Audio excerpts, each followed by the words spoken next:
Hello, friends. Welcome back to the While We're Waiting Hope After Child Loss podcast. I'm Jill Sullivan, your host and one of the co-founders of the While We're Waiting ministry. I hope the last few episodes were helpful to you as you navigated the difficult holiday season. I think sometimes it helps just to know that you're not the only one struggling through the Christmas gatherings or the New Year's festivities. I'm excited to get back to sharing conversations with you, though, and I've recorded a number of them over the last couple of months. This year, I'm looking forward to introducing you to some wonderful moms and dads who are walking the child loss journey and are willing to share their stories in hopes of bringing encouragement to others. Today's conversation will be helpful for any bereaved parent, but especially so for parents who have lost an only child, or those who have spent years walking alongside a son or daughter through significant mental health challenges. My guest today is Dawn Helms, Ben's mom. Ben was her only child, and loving him meant navigating diagnoses, medications, school challenges, and continuous advocacy from a very young age. Dawn shares honestly about the long road of parenting a child with mental illness and about the deep joy, humor, and compassion that defined who Ben was beyond his struggles. In part one of this two-part conversation, we walk through Ben's early years, the weight of caregiving, and the quiet faith that sustained Dawn through seasons of uncertainty. We'll also hear about a brief season of peace and the devastating loss that followed at a time when she was far away from home. I'm grateful you're listening. Here is part one of my conversation with Dawn. Hi, Dawn. Thank you so much for joining me on the podcast today. Thank you for having me. Anytime I get to talk about the goodness of God and my son, it's a good day. That's right. Well, today is going to be a very good day. I want to start by giving you the opportunity to tell the listeners a little bit about yourself. Tell us where you're from and what life is like for you there.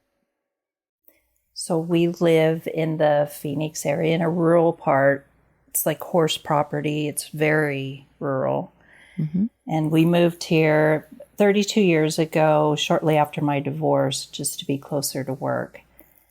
For work, I'm a manager in a manufacturing company. I've held that role for over 30 years. Wow. It's a very stressful job, so my hobbies have to be very calm. Sure. We like anything stress-free, like camping. Well, it's more like glamping because it's in a trailer. Yes. But anything outside, hiking. We have a beautiful natural reserve here by us that we can go on full moon hikes, and it's just so gorgeous, just relaxing. Reading. I'm also a huge advocate for mental health awareness, and through our local chapter of NAMI, National Alliance Mental Illness, here in the Phoenix area, we have what we call the superhero campaign. And it's a card that has the crisis and suicide hotline number on it, but it reminds those that struggle with mental illness that they are superheroes. Their capes are just hidden because they have to walk in a world that doesn't always understand. Yeah. And it encourages them to never give up. I love that. Then I'm also a writer.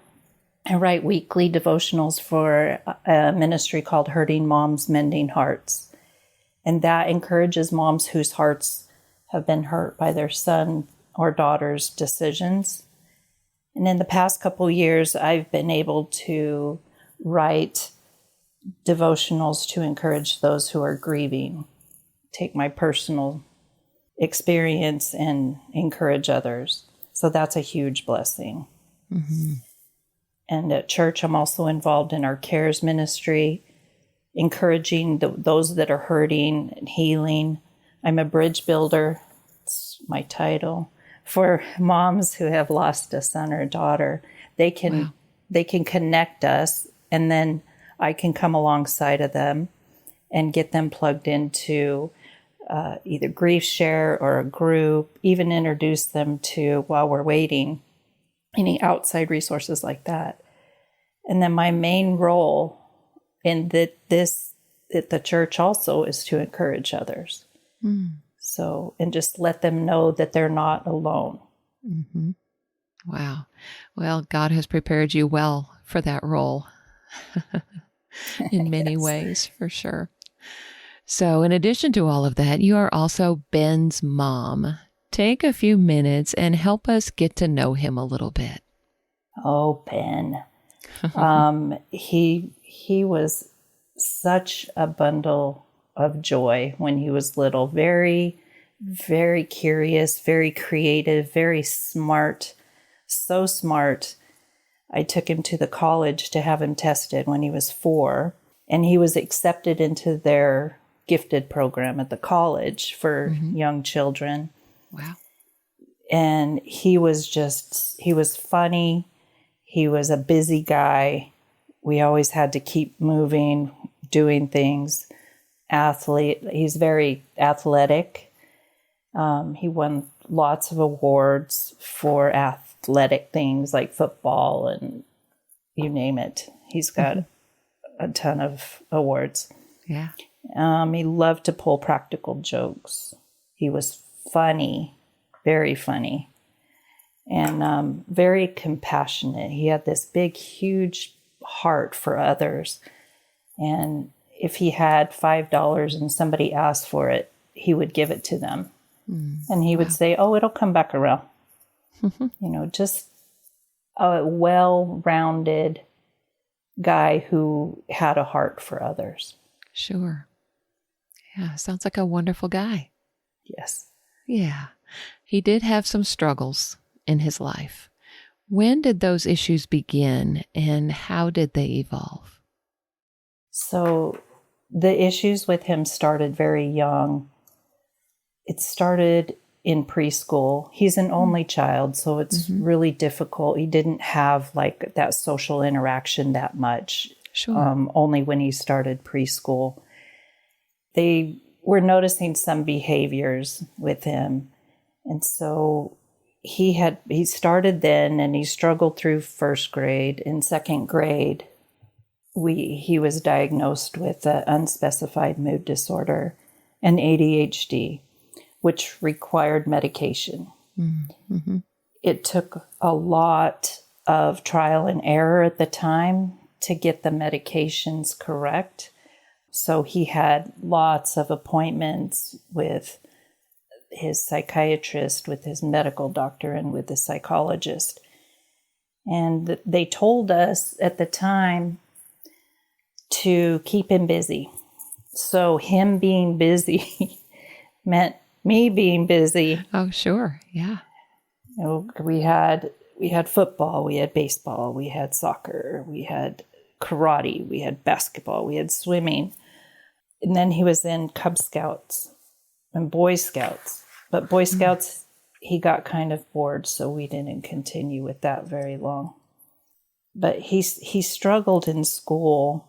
He was kicked out of 5 different schools until we got an IEP to finally protect his rights. His mental illness wasn't on the forefront like it is now. Sure. He was always labeled the bad kid, and he was a disciplinary issue. And it was unfortunate that that we couldn't have what we have now, the resources that we have now around mental illness, because I think that would have made a huge difference.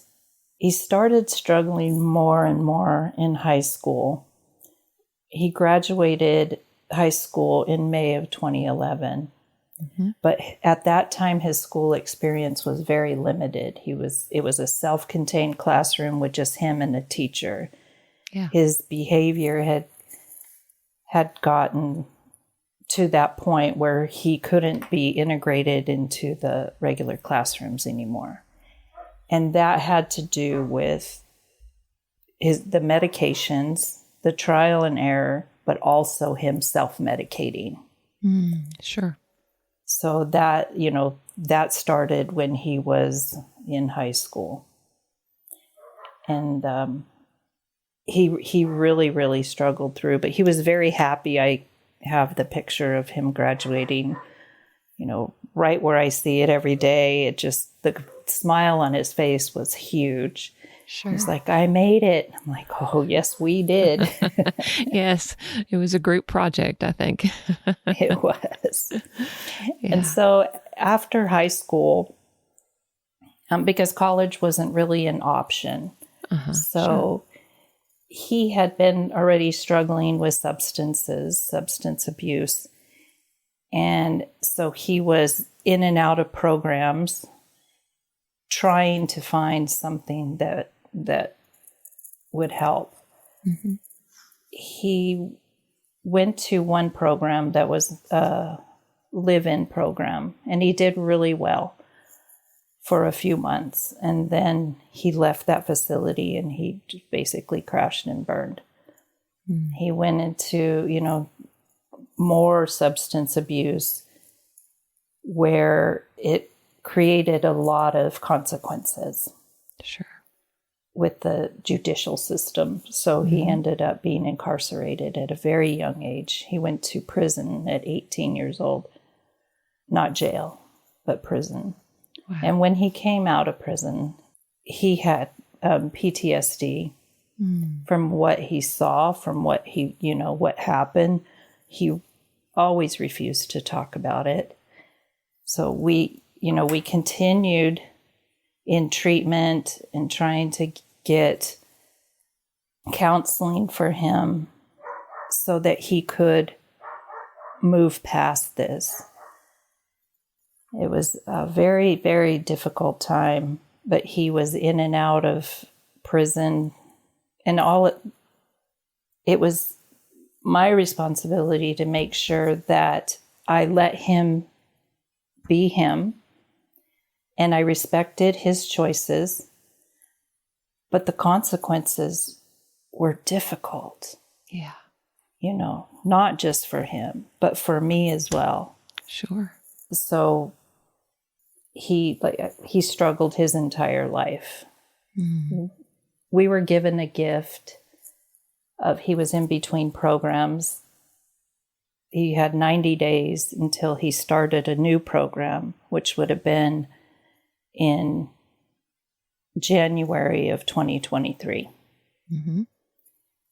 And so we had this beautiful time together.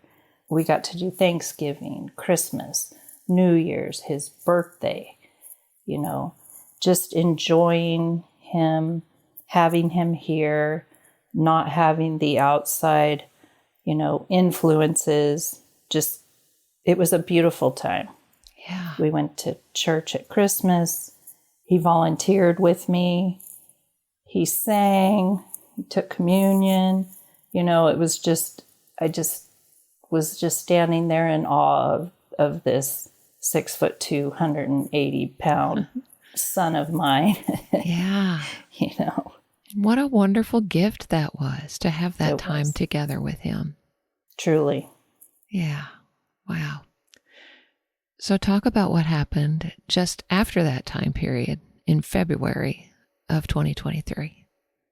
So in February, I had the opportunity to go to Israel with my church.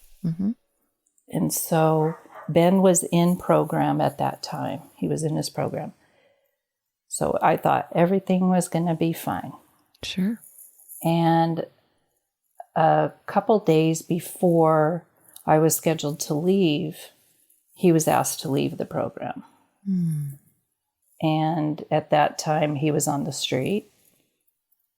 I went and I took him some clothes and I gave him a hug.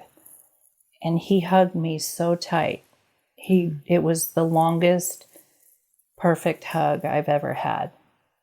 And usually it's him, tapping out.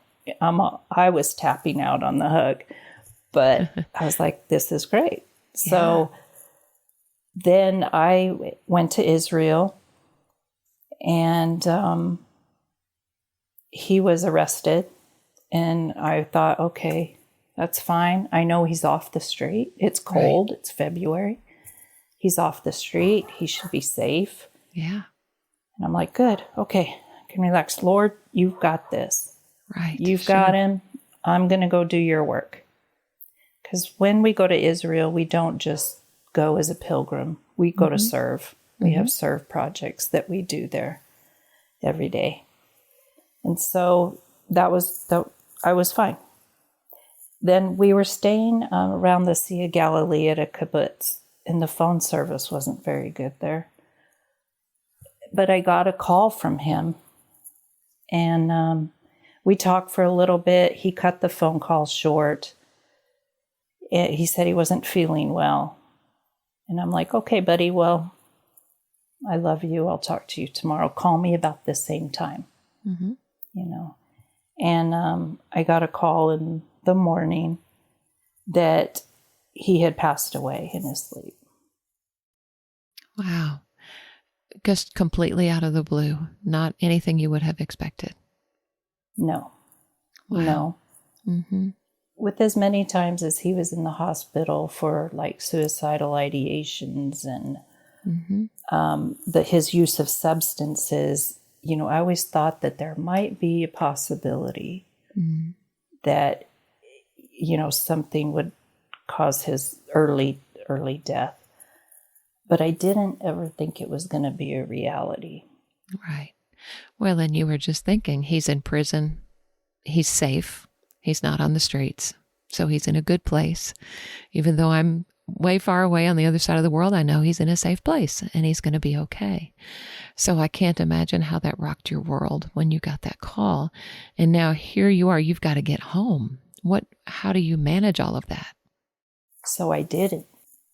I didn't come home. Yeah. Because he had to go to autopsy. Sure. There was no reason for me to come home. So I stayed with my church, and I was surrounded by 40 loving people, just making sure that I got to where I needed to be. You know, I was eating, I was sleeping, you know, they were just taking care of me. Wow. And if I had been at home, I would have got the news alone. I wouldn't have had that community built around me. So it's like the Lord's provision. Oh, yes. Wow. You know, what a gift from the Lord. He provided so much. Yeah. So what were your conversations with God like in the immediate aftermath of Ben's death? So we were at the Sea of Galilee when this happened, and we were wrapping up our work. That, as a matter of fact, that day we had gone to clean the shores of the Sea of Galilee. Wow. I don't think I did much, but I was there. Yeah. But then we were going into Jerusalem, and that's a big thing, you know, big fanfare for those that haven't been there before, coming into Jerusalem. And we ended up with some unscheduled time that we ended up at the Western Wall. And so we were going up to the wall to pray, and I walked up to the wall, and I couldn't put my hand on the wall. I couldn't really pray what I wanted to pray. I just took my hand away and I said, "Not today, Lord. Not today." So then a few days later, we had a scheduled walk where we were doing a prayer walk around Jerusalem. And we were at the wall. We had some time to go. And I knew that we were going, so I had written out a prayer that I was going to leave at the wall. The prayer said, "You are going to have to help me through this because I can't do this on my own." And so then I took it up to the wall, and I was praying, and I heard in my soul him tell me, he spoke his name to me. So when I say, "You're going to have to help me," it was like him telling me, "I am. I am the Alpha, the Omega, the beginning, the end, the provider, the healer, the comforter. I am everything you need." And I just sat down and I wept. That's beautiful, Dawn. I love the way he met you there, of all places, for you to be, and for the I am to meet you there in that moment is just amazing. It was a blessing. Yeah. and more of his provision. Yes, exactly. And just as you're sharing the story, I'm just hearing again and again moments of God's provision in ways that you never would have even expected, for sure.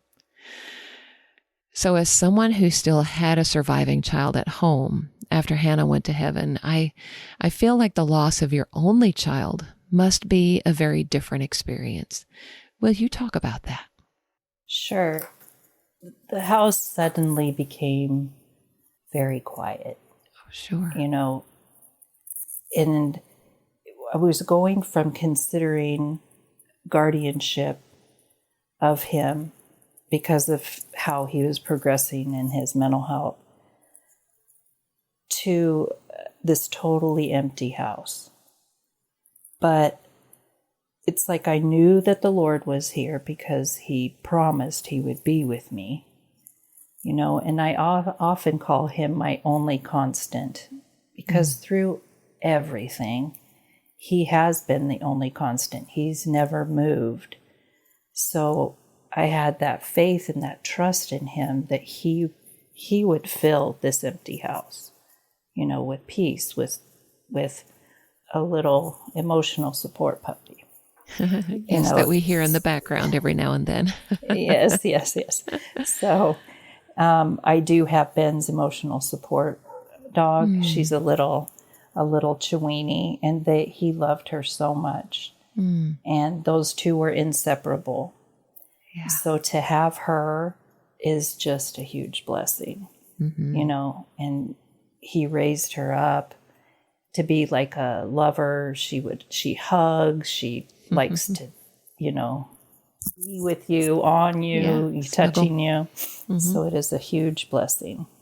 But it was a very difficult reality to deal with, the only child.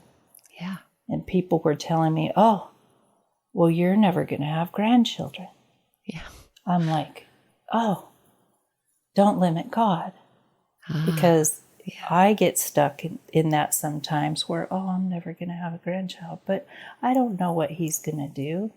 Right. It's not going to be in the natural, but love is what binds, right? It's not That's necessarily blood. So I just had to be really intentional about having community around me so I wasn't feeling so alone, and giving others grace because they don't always say the right thing, like, oh, you'll never be a grandmother. Right. Oh, you're all alone. Yeah. Yeah. As if you weren't already aware of those things. Yeah. So grace for others. Right. Yes. Yeah, exactly. I imagine too with Ben, he was probably on your mind all the time because he was always having the issues and you were always thinking about how you were going to help him and be there for him and support him. And when that ended, that had to be a very unusual experience as well. It was like, going from having these tasks and his goals and how can I help him, without enabling him. Right. How can I help him to reach his goals? Yes, constantly. Has he taken his meds? Has he brushed his teeth? Has he, is he out of bed? Because I work, is he out of bed? It just, there was a lot of pressure, and people who raise special needs children, like mental illness, physical disabilities, it's just so consuming. Yeah. And it's another level of love. Sure. Right. Loving them through that. So it was very, very lonely, very quiet. I'm very fortunate that I had my job. So in that, I manage a large facility, that kept me mentally busy. But when I would come home, it was another story. Sure. I had really good community around me, people that would check on me, people that would not let me tell them I'm okay, I'm fine, I don't need anything. So I was very blessed by that. Oh, yeah, for sure. Did you struggle at all with a sense of purpose? Did you feel like you had lost some of your purpose when he went to heaven? Definitely. I was talking about that the other day, about where I thought my purpose was Ben. Sure. Yeah. And given his struggles and everything, it was like I said, the Lord gave me Ben for a reason. And those reasons were like to teach me about myself. I just didn't know it would be such a short period of time. Yeah. But that purpose has evolved into something different, where I still feel purposeful about doing like the mental health advocacy, writing to encourage others, being available for others who are hurting. So I still have that purpose. It just looks different. Right. And my time is more free to be involved in some of these ministries. Right. Yeah. And that's a blessing in itself. As a parent who's lost her only child, also just thinking about how as we age, we kind of feel like, well, our kids are going to take care of us one day. I have one surviving daughter. I think, well, hopefully she'll take care of me as I get older. But when you've lost your only child, I imagine that's kind of a concern that's in the back of your mind as you age. How do you deal with that reality? That's a great question. I thought about that after the numbness wore off. Sure. I'm like, I have to change like my will. I have to change all this because everything, the bottom just fell out of everything. But when I could think more clearly, then I started working with my financial planner and also secured like long-term care insurance so that I could have that, because you never know what the future's going to bring. It was just a foundation for my care as I age. But I leave the rest up to the Lord. I mean, that's right. He's going to have to take care of it. Mm-hmm. And then, like every time I meet with my financial planner, I'll tell him, he'll show me charts, and I go, or when Jesus comes back. There you go. That's right. Well, and hopefully he'll come back soon and we won't have to worry about what's going to happen to us when we get old, right? Amen. As we wrap up today's conversation, I'm so grateful to Dawn for entrusting us with Ben's story and with the long, complex journey of loving a child through mental health challenges. What she's shared in this first episode reflects the reality that many parents know: the exhaustion, the advocacy, the fierce love, and the quiet faith it takes to keep showing up. In part 2, Dawn will take us into the days after Ben went to heaven and speak honestly about what helped her survive those early months of grief. She shares practical wisdom for parents who are newly grieving, how she learned to lean into community instead of isolating, and how her faith has been reshaped as a mom who has lost her only child. I encourage you to come back for part 2. Dawn's reflections are gentle, grounded, and full of hard-won hope. And as always, I'd love for you to share this episode with another parent who may need encouragement today. You can also help others find the podcast by leaving a rating or a review wherever you listen. It really does make a difference. And if you'd like to learn more about the While We're Waiting ministry, visit whilewe'rewaiting.org for information about our free retreats, support groups, and other resources for grieving parents. I love meeting listeners at While We're Waiting events. Thanks again for listening, and I look forward to sharing the rest of my conversation with Dawn next Wednesday.